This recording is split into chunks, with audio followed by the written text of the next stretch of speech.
As you know, the Senate Republican Conference has been very concerned about having relative parity between DOT funding and the MTA and actually having a defined 5-year plan put forward. So one of my questions is the DOT going to be providing the legislature with a 5-year plan? Because I believe very strongly that we need that information to move forward. Yes, we are developing the 5-year plan. For the first time, there's throughway funding included as being counted as parity toward the 5-year plan. What I can tell you is that the governor's budget is unprecedented in terms of the support for the Department of Transportation. In this budget, there's $20.1 billion for a 5-year plan. That's up from 18.3. As I've said and outlined, there's some new initiatives here that really, I believe, wholeheartedly are really going to benefit local government. But traditionally, Thruway Authority funding has not been included in the parity numbers. Is that correct? But I can't speak to the Thruway. That would be a question for them. They are receiving $2 billion.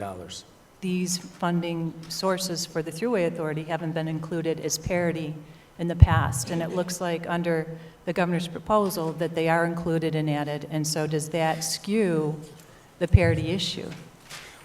Well, to me, as I mentioned, I'm charged with operating the Department of Transportation, and the unprecedented level of funding is going to go a long way, more than it ever has before, to not only maintain the system statewide, but enhance it. So I'm very pleased with the $20.1 billion budget for the Department of Transportation. As Senator Young touched on briefly in her comments, obviously parity is of primary importance to those of us representing upstate areas. The parity, as I've seen it reported as recently as over this weekend, is, and correct me if I'm wrong, that it's been a $22 billion proposal for upstate and a $26 billion proposal for MTA. Is that generally accurate figures? I'm honestly not sure what the MTA number is, but $22 billion is the transportation budget. I want to move to the $200 million for upstate airport revitalization, and there is a lot of talk about parity. Is there any expected funds that will go to New York City Airport, and are you involved in the LaGuardia Airport revitalization?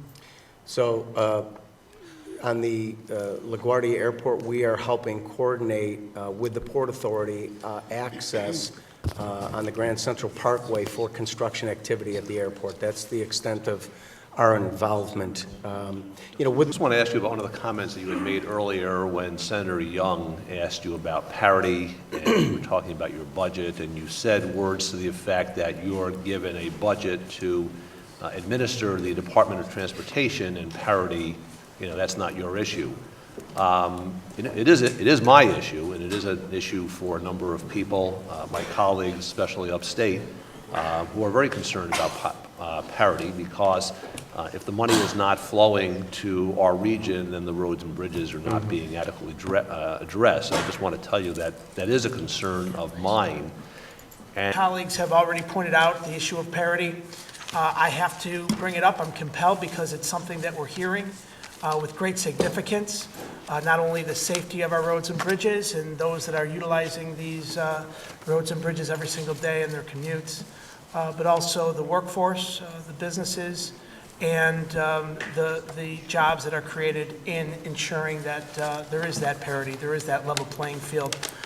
There is a lot of talk of parity, and we want to see it through into actuality. We've heard the word parity often today. We've looked at the numbers. Obviously, the reason I think it keeps coming up is because if you look at historically, I've happened to be around the legislature a number of years. We saw where the norm was having equal funding for mass transit and our driving public, trying to serve both those needs, which are both critically important to our state. Then we had fiscal crisis, the state having to make tough decisions, and we saw where those started to see a disparity. This year we see kind of the most it has been, and so instead of coming backwards or back toward more parity, we're seeing maybe even it inching further the other way. And I know you've made the comment that you feel good about the investments. It is historic. I do know some of the industry projections are saying, you know, we're looking at 20 or 22 million if we include the throughway stabilization.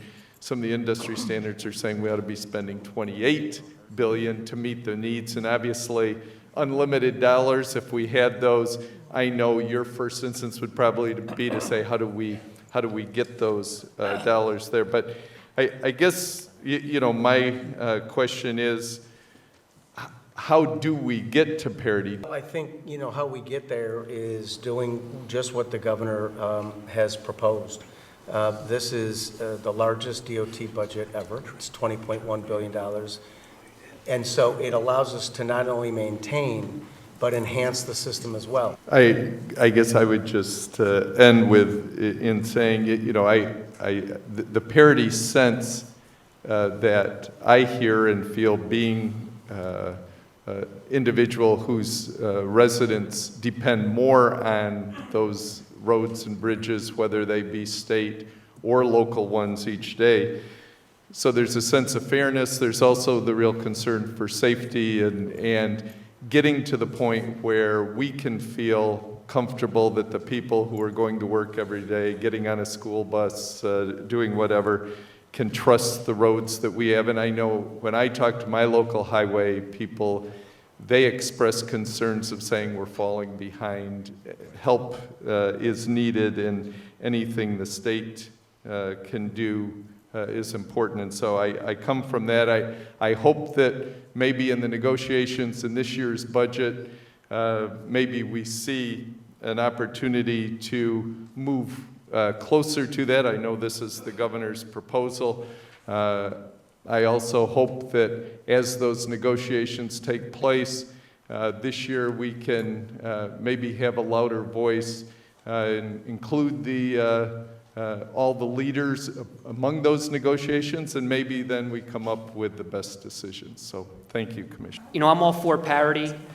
I do have a major concern with the debate on parity, though, that has evolved, or I guess actually devolved into this upstate, downstate divide. And I say that because there are some areas of the state that don't fit nicely into upstate or downstate here in New York. And in particular, the Hudson Valley represent Orange and Rockland counties. You know, if you ask you know, someone from the 5 boroughs, anything north of Riverdale is upstate. If you ask someone from North Country, they'll laugh at you if you try and say Orange and Rockland counties are an upstate. So one of my concerns is that as part of this DOT capital program and how the money is divvied up into each of the DOT regions, those in the Hudson Valley, particularly Orange and Rockland counties, west of the Hudson, we will somehow be penalized or be given a disproportionately less amount of money that comes through this 5-year capital program as a result of really the crumbs that we get from the MTA capital program. So I'm hoping that you can respond to that and perhaps, hopefully, allay my fears. Well, I know there's always been a lot of conversation about, you know, who gets more, who gets less. You know, DOT historically does an assessment of the system across the state, regardless of where you are, and really looks at usage, traffic flows, counts, conditions, et cetera. So, you know, I say historically DOT has always been fair in doing that, and I want to assure you going forward that we will be as well. You know, we've talked about parity, and you're probably sick of hearing about it, but in Region 5, we have 12.5% of the roads and bridges. And in my county, Erie County, we have the most road miles of any county in the state by the DOT. And our funding level is at less than 9%, probably about 8.5% is what we're getting in Region 5 right now. How are we looking at the parity formula? And I know you've asked this in a number of ways, but I'm asking it from a sheer percentage standpoint. You know, we've got 12.5% of the roads and bridges. We're getting 8.5% of the funding. That's not parity, as I see it. So how do you address that? Well, I think you have to address it, you work with a certain amount, but you have to address it in terms of what the conditions are in a given area, Region 5 or elsewhere, the number of users of a particular roadway or bridge or what have you, and I think that plays a lot into it. And again, I mentioned safety because at the end of the day, if a particular roadway is unsafe or a particular bridge, we want to work, whether it's state or with locals, to ensure that it becomes safe. Lots of discussion about the issue of parity between MTA versus everything else. Some people talk about it as an upstate, downstate. I'd prefer to talk about it as sort of mass transit versus highways and bridges. When the state is talking about calculating the numbers and trying to answer the questions about parity, parity can mean lots of different things. So are we talking about looking at population or system users, or what kind of standards are actually used? As I mentioned, systems, conditions, use, all play into the criteria that we look at. We don't want to make decisions just based upon geographic location. That may not be an indicator that there may be a particular need. Afternoon, Chairwoman Young, Chairman Farrell, members of the legislature.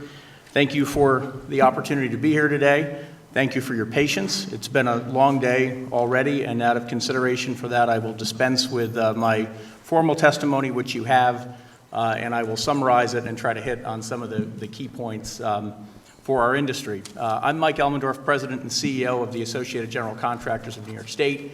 We're New York State's leading statewide construction industry association. We represent the vertical building construction industry and the heavy highway and civil contractors that build the majority of the state's public and private building infrastructure, our transportation, heavy civil and environmental infrastructure in every region of New York.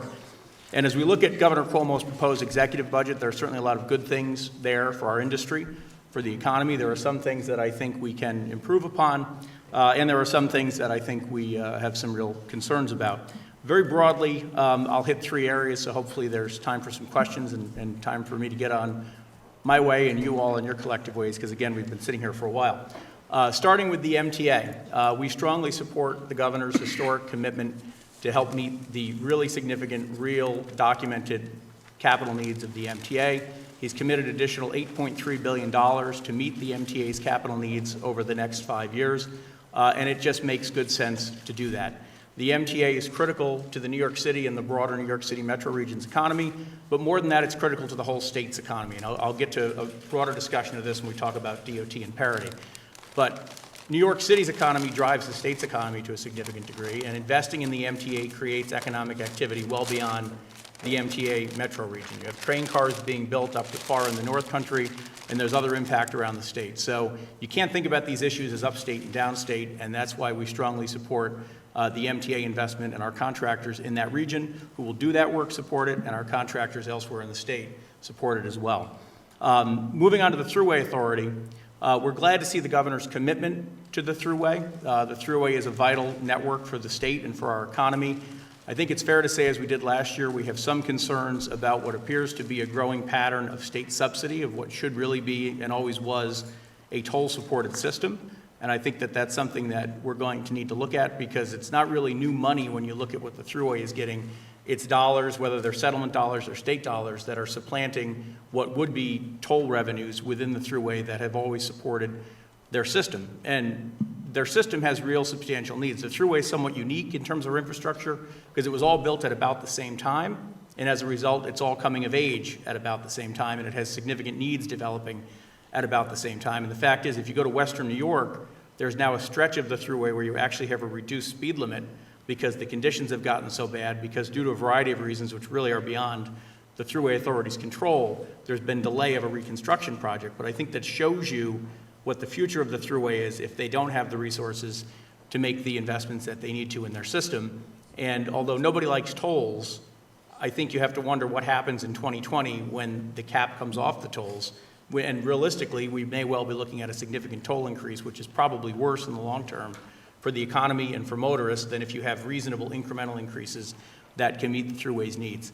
One last point on the Thruway. We, for a long time, have been advocating for the transfer of the Canal Corporation out of the Thruway to somewhere else and to the Power Authority. We think it makes sense.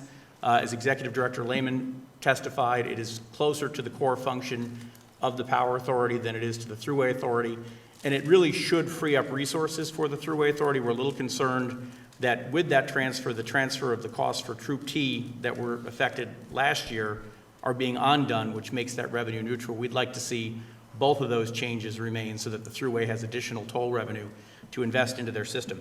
And finally, I want to talk about DOT and then have a conversation about parity. Commissioner Driscoll testified this morning that the governor's proposed a $20.1 billion 5-year DOT capital plan. And he's correct. It's the biggest DOT capital plan that's been proposed yet, and that's a very good thing. It's also a very good thing that it's a 5-year plan, because we haven't actually seen one of those proposed since, I think, the end of the last bond act in 2009 or so. So that's positive, and certainly the action in Washington that has resulted in finally the 10-year overdue passage of a surface transportation bill has helped make that long-term planning possible, so we thank our congressional delegation for that as well. But there's two things to look at. It being the biggest program ever doesn't mean that it meets the needs of DOT. And in fact, it's been since 2009 that we've had a public needs assessment from DOT. And in 2009, they said their 5-year needs were $25 billion. And as you know, they got nowhere near those resources. So those needs have only increased because there's been deterioration on the system since they didn't have the resources necessary to meet those needs. So that's number one. Number two is the issue of parity. And we were very glad to hear so many questions and comments and so much discussion earlier about parity. And I think it's important to clarify a couple of things, chiefly what is parity and what isn't parity. Parity is a defined word. It's not a term of art that was created to describe something here. It's the state of being equal. And in fact, that's what the DOT and MTA capital plans were until 2009, 2010, when parity was broken. And you can see that if you look at the written testimony. There's a chart in there. And why is that important? Well, it's important because both systems have needs. The MTA has been out talking about their needs, but DOT has significant needs too. Think about the Tappan Zee Bridge. Tappan Zee Bridge gets a lot of attention. The governor deserves a lot of credit for advancing that project. The bridge is in horrible shape. It needs to be replaced, needed to be replaced a long time ago. The governor tells a pretty amusing story about driving over the Tappan Zee Bridge and wondering if you should crack your window or undo your seatbelt or get ready to swim because the condition was so bad. And certainly it's half in jest, but the reality is that bridge was in very poor condition and something needed to be done. What you may not realize is there's about 600 bridges across New York in the state DOT system, local systems, and other authorities that are in as bad or worse condition than the Tappan Zee Bridge. So the needs for DOT are very clear as well. They're as important as the MTA's needs. Now, there's the issue of what number is parity. Well, the DOT plan is $20.1 billion. The $2 billion in throughway stabilization, the $1.3 billion from last year and the $700 million from this year, has never been part of that calculation. It is not part of the DOT capital plan, and it should not be part of the parity discussion. That's a separate issue. So when you're talking about straight parity, if the MTA capital plan is $26.1 billion over the next 5 years, that's what the DOT capital plan should be. And there is great documentation in both systems to indicate that that need is there. It should be funded. Both systems are critical to our economy. The other thing that parity isn't is an upstate, downstate issue. It drives me crazy when I hear people talk about it that way, and I appreciated, Senator Krueger, your comments and others earlier about that. The whole state relies on our statewide system of roads and bridges. I go to New York City regularly. I see roads and bridges. They're in need. And in fact, if you look at the DOT system, the biggest DOT project right now in New York State is the K Bridge in New York City. I talked about the statewide impact of the MTA system.